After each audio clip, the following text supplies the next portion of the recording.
Hey guys, what's up? Welcome back to online classes and have a pleasant morning to all of you. Now, I, Ajay Kumar, your English teacher, is going to start the second part of the video of the chapter The Diamond Maker. So, as we have learned in the first part of the video, that the narrator H.G. Wells and a strange man met at a place that was hold on just 1 second, that was Waterloo Bridge, and there they had have conversation about uh, a pebble, and he was showing that pebble to the narrator and claiming to be the diamond. However H G Wells को उसकी बातों पे यकीन नहीं हो रहा था, क्योंकि उसने पहले ही बता रखा था कि वो जब भी लोगों को बताता है तो उसकी बातों पे यकीन नहीं होता। जिस तरीके का उसका पहनावा और ओढ़ावा था, जिस तरीके का उसका फेस था, जो उसने अपना हालत बना रखा था, उसको देख करके कोई उसकी बातों पे यकीन नहीं करता था। बट स्टिल जब उसने अपने जैकेट से वो पेबल निकाल करके दिया, शो किया नरेटर को, तो थोड़ा बहुत उसको डाउट हुआ, और उसके बाद की कहानी हम लोग आगे जारी रखेंगे. So let's read and I'll explain it line by line. A year ago, in my free time in London, I had studied for a science degree. So I had a bit of knowledge about physics and mineralogy. This thing looked like an uncut diamond at the darker type of the darker type. I saw it was too big and had the shape of a regular octahedron. Now octahedron का word meaning क्या होगा वो आप लोग comment section में मुझे लिख के बताएंगे. If you have read it in maths book, I believe all of you have read it. I took out my penknife and tried to scratch it. I could not do it. I went under the light and tried it on my watch glass. The glass got scratched easily. Now in this para, narrator says कि एक साल पहले वो जब उनके पास कुछ खाली समय था, कुछ फ्री टाइम था, तो वो लंदन में जो है उन्होंने साइंस की डिग्री के लिए पढ़ाई की थी, और उनको उसके बारे में कुछ जानकारियाँ थी, साइंस के बारे में वो जानते थे. तो वो फिज़िक्स, साइंस में फ़िज़िक्स के बारे में उनको जानकारी थी, माइनरोलॉजी के बारे में जानकारी थी. Now what is mineralogy? Mineralogy का मतलब होता है, यहाँ पे स्पेलिंग दिया हुआ है, द स्टडी ऑफ मिनरल्स. जो मिनरल्स की स्टडी करता है उसको माइनरोलॉजी बोलते हैं. तो उसके बारे में उनको जानकारियाँ थी, और उसको देखने के बाद उनको ऐसा लग रहा था कि ये एक अनकट डार्क टाइप का डायमंड है, और यह काफ़ी बड़ा है साइज़ में. ये एक रेगुलर ऑक्टाहेड्रॉन टाइप का है. ऑक्टाहेड्रॉन आर हैविंग 8 साइड्स, और काफ़ी बड़ा डायमंड का शेप था, वो साइज़ बड़ा था. तो उन्होंने अपने जेब से एक पेन नाइफ निकाला और उसको स्क्रैच करने की कोशिश की, उसको खरोचने की कोशिश की, लेकिन वो उसमें सफल नहीं हो पाए, स्क्रैच हो नहीं पाया.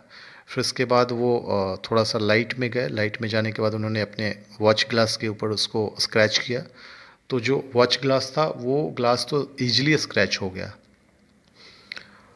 और जो अनकट डायमंड था उस पर बिल्कुल भी कोई स्क्रैच नहीं आया. I looked at it with rising curiosity. It certainly is rather like a diamond. But if so, it is a very big diamond. Where did you get it?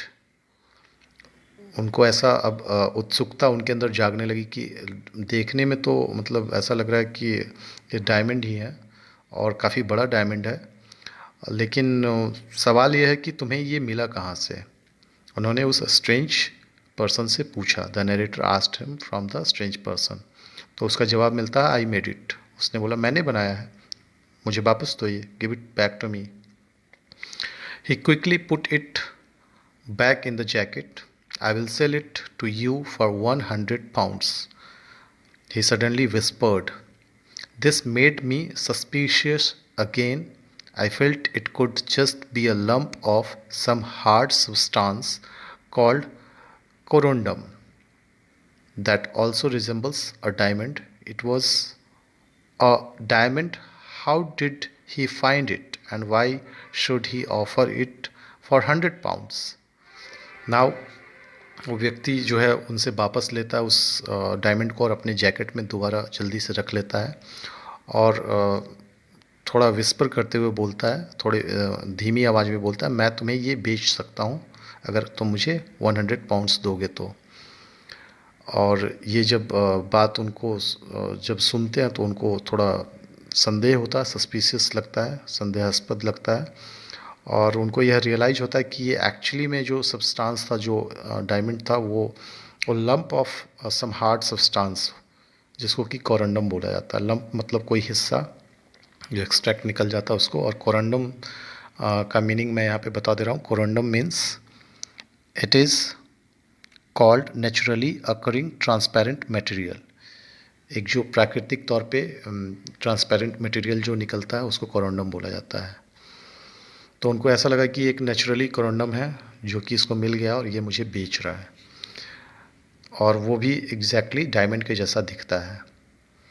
और उनको ये बात काफ़ी संदेहास्पद लग रहा था, तो उन्होंने उससे पूछा कि how did he find it, कैसे उनको यह मिला, उस व्यक्ति को ये कैसे मिला, एंड वह क्यों मतलब 100 में ही उसको सिर्फ बेचना चाहता है। ये क्वेश्चन उनके दिमाग में घूमने लगा।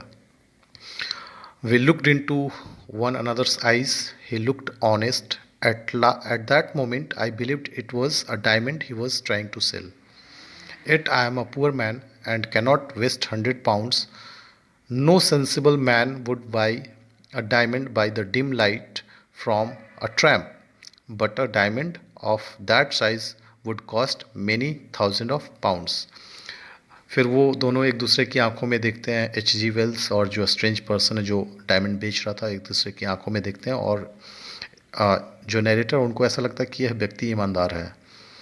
और उसके बाद उनको मतलब ऐसा उस क्षण उनको ये विश्वास हो जाता है कि एक्चुअली ये है डायमंड है और वह व्यक्ति जो है उनको वो डायमंड बेचना चाहता है। बट वो काफ़ी अमीर भी नहीं थे, तो वो अपने आप को यहाँ पे बोलते हैं कि at I am a poor man, चूँकि मैं गरीब इंसान हूँ और वो £100 ऐसे ही खर्च नहीं कर सकते हैं। हो सकता है वो धोखा दे, वो झूठ मूठ का बता रहा हो, वो एक्चुअली में नकली डायमंड हो। तो कहते हैं कि कोई सेंसिबल व्यक्ति जो है उससे ये diamond, tramp here means beggar, tramp का मतलब बेगर, इस भिखारी व्यक्ति से कोई इस डिम लाइट में ये डायमंड तो खरीदेगा नहीं, लेकिन ये लगता तो है डायमंड ही है जिसकी की कीमत हज़ारों पाउंड्स हो सकती है, लेकिन ये मुझे £100 में ही बेच रहा है, क्यों? फिर वो उस व्यक्ति से एक क्वेश्चन पूछते हैं, how did you get it, तुम्हें कहाँ से मिला? उन्होंने दोबारा ये पूछा और उस व्यक्ति ने बोला I made it, was his reply again. दोबारा वो व्यक्ति बोलता है कि मैंने ही इसे बनाया है। नाउ नरेटर बोलते हैं, I had heard something of Moissan but I knew his artificial diamonds were very small. I shook my head. वो बोलते हैं मैंने सुना है कि Moissan is I mean person का नाम है, उनके बारे में भी मैं बता देता हूँ। मुसैन क्या है? Here it is written French chemist and Nobel prize winner. वो एक फ्रेंच केमिस्ट थे और नोबल प्राइज़ विनर थे, और उन्होंने अटेम्प्ट किया था सिंथेटिक डायमंड बनाने के लिए, उन्होंने अटेम्प्ट किया था।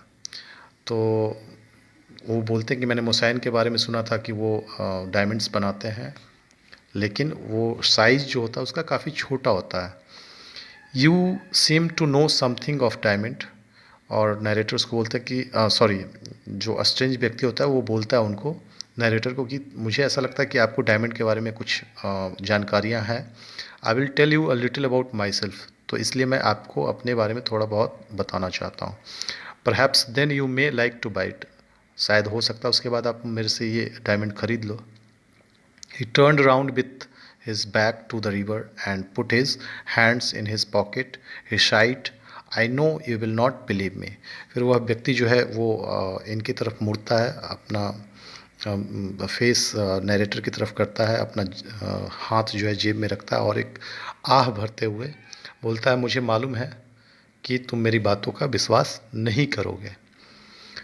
नाउ ही बिगेन, वो अब बताना शुरू करता है, diamonds are to be made by throwing carbon out of combination in a suitable flux. कहते हैं डायमंड जो है कैसे बनता है उसके बारे में बता रहे हैं वो, कि वो कार्बन को जो है एक कंपोजिशन से बाहर निकालते हैं, एक फ्लक्स में एक मिश्रण होता है। Flux is like suitable flux, एक लाइक जिसको हम लोग बोलते हैं कि मिश्रण, मिक्सचर होता है जिसमें कि दो चीज़ को समान मात्रा में मिक्स किया जाता है, उसमें से कार्बन को बाहर निकाला जाता है अंडर अ सुटेबल प्रेशर। लेकिन जो शर्त है वो ये है कि एक उस पर जो प्रेशर पड़ेगा वो एक ज़रूरत के हिसाब से पड़ना चाहिए, नहीं ज़्यादा नहीं कम।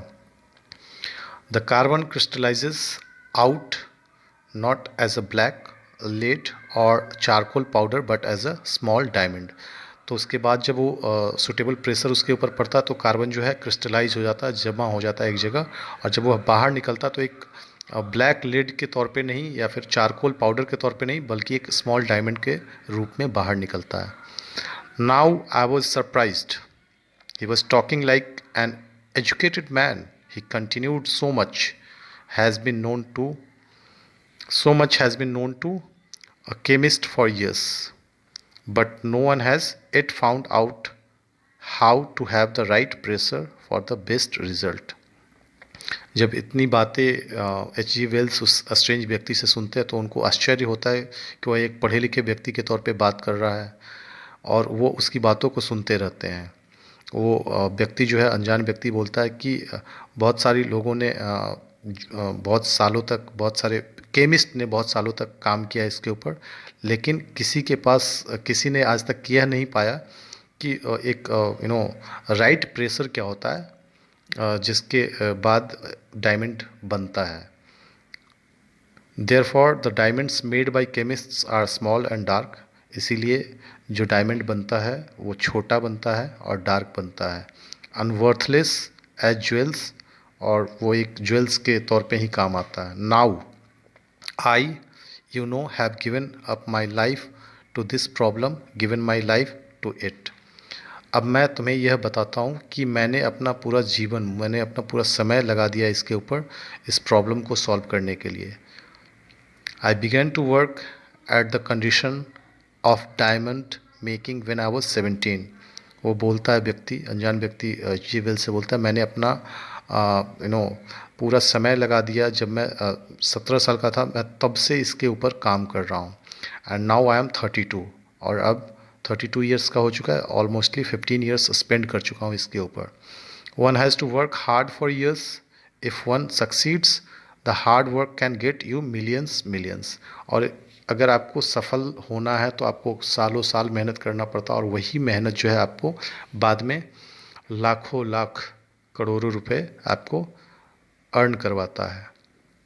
ही paused and looked for my sympathy to think, said he, that I was about to make millions and look at me now। फिर वह व्यक्ति, जो अनजान व्यक्ति है, थोड़ा रुकता है और वो उनकी तरफ, एच जी वेल्स की तरफ देखता है, नरेटर की तरफ देखता है, उनकी सिंपथी गेन करने के लिए, संवेदना गेन करने के लिए उनके उनसे, ताकि वो व्यक्ति एच जी वेल्स खरीद ले उस हीरे को।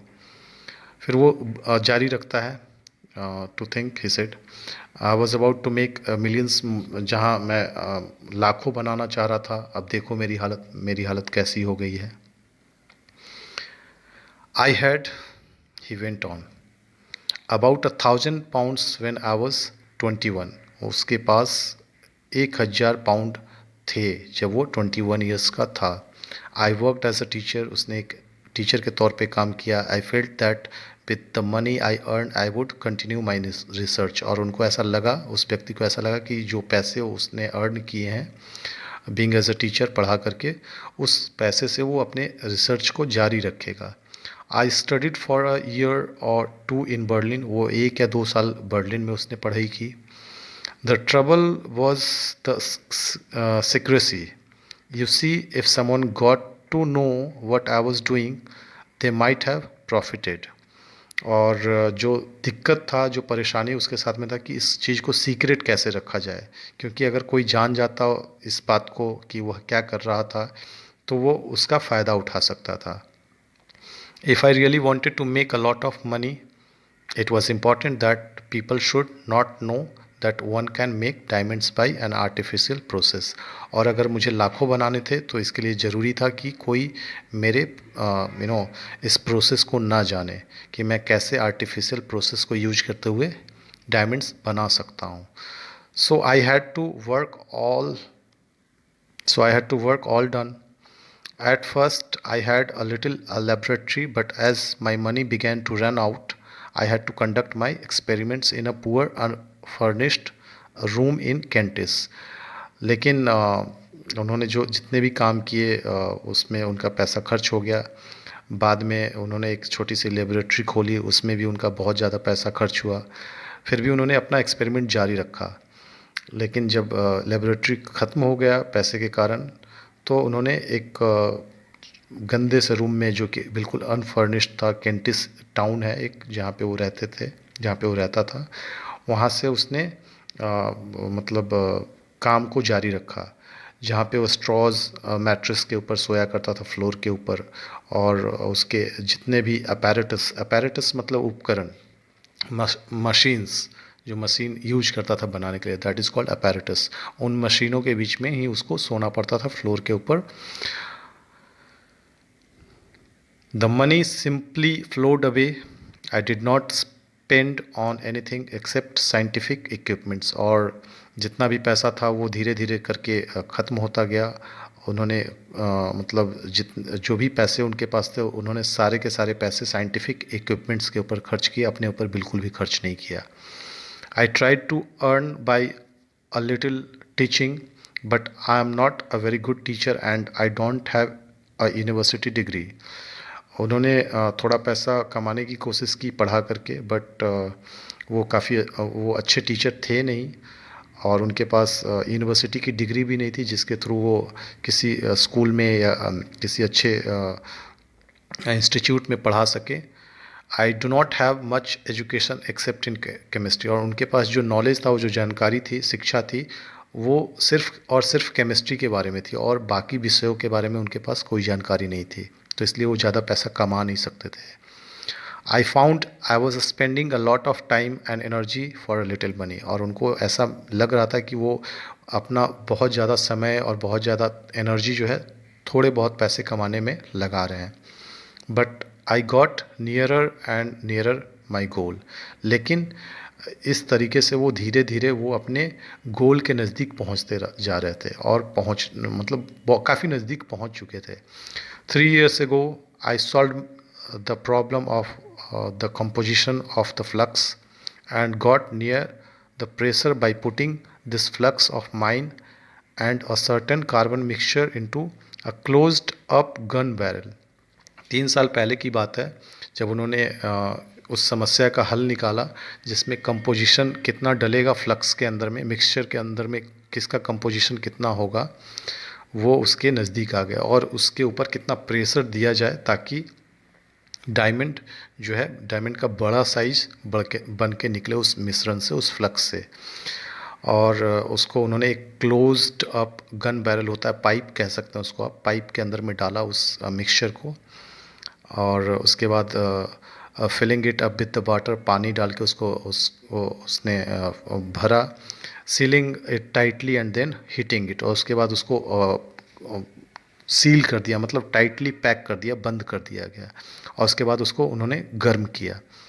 ही पॉज्ड. फिर उसके बाद वो रुकता है. Rather risky I said. तो नरेटर बोलता है, आई मीन H.G. वेल्स बोलते हैं कि काफ़ी रिस्की होगा वो. तो अनजान व्यक्ति बोलता है, yes it burst and smashed all my Windows and lot of my apparatus. बोलता हाँ बिल्कुल रिस्की था. जब मैंने गर्म किया तो वो फटा, और फटने के बाद मेरे सारे विंडोज़ के जो शीशे थे, कांच थे, वो सारा टूट गया. मेरा जो अपैरेटस था, उपकरण जो था, मशीन था, वो टूट गया. But I got a kind of diamond powder nevertheless. लेकिन फिर भी मुझे उससे एक डायमंड पाउडर मुझे मिला. So guys, sorry, then I came across the work of Dobry. Now we'll continue this story in the third part of the video. We have read first part. This one is the second part, and I'll be giving the link of this video in first part of the video as well, as I have promised in the first part of the video. And guys, stay tuned with the channel to learn the explanation line by line in Hindi as well as in English, and you can ask questions in the comment box if you have any problem. Now we'll meet in third part of the video. Till then, take care, bye, and have a nice day. Thank you everyone.